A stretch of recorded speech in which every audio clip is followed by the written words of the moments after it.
is Kate Argent. Thank you.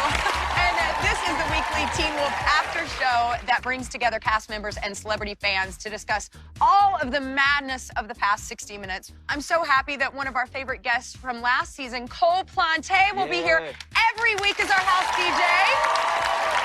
And tonight, we're kicking off the new season in a big way by throwing a party with the stars of Teen Wolf. We've got Scott, Tyler Posey, Styles, Dylan O'Brien, and Lydia, Holland Roden, plus the mastermind behind the show, executive producer Jeff Davis. Oh, yeah. And we'll be getting live performances from Jesse McCartney and Echo Smith.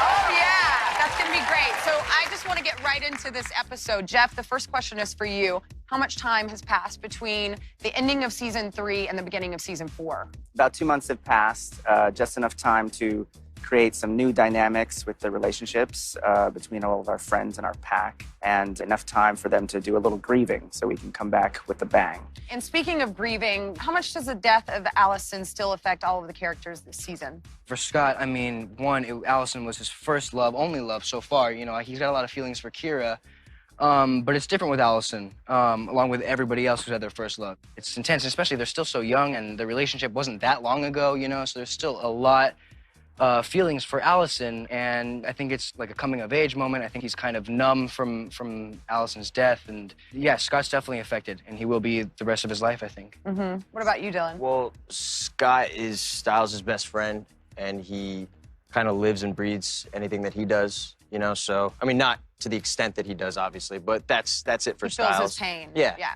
He knows what Allison meant to Scott, and, you know, Allison was someone to Styles, too, as well. It's not like he didn't have a relationship with her. It's mainly that, I guess, for him. And Holland, I mean, that was your best friend. I think there's several times throughout the season that we don't forget about her. We know she's there. You know, it's the memory lives on, and we bring it up naturally, like any situation. You know, when you go through life, you've lost someone, it's going to come up, and so. It's why we titled the episode The Dark Moon. It's a time of grieving, a time of reflection, when the moon is least visible in the sky. And that's why Lydia knows when she's asked by Araya in the episode, and it's something that's been on her mind.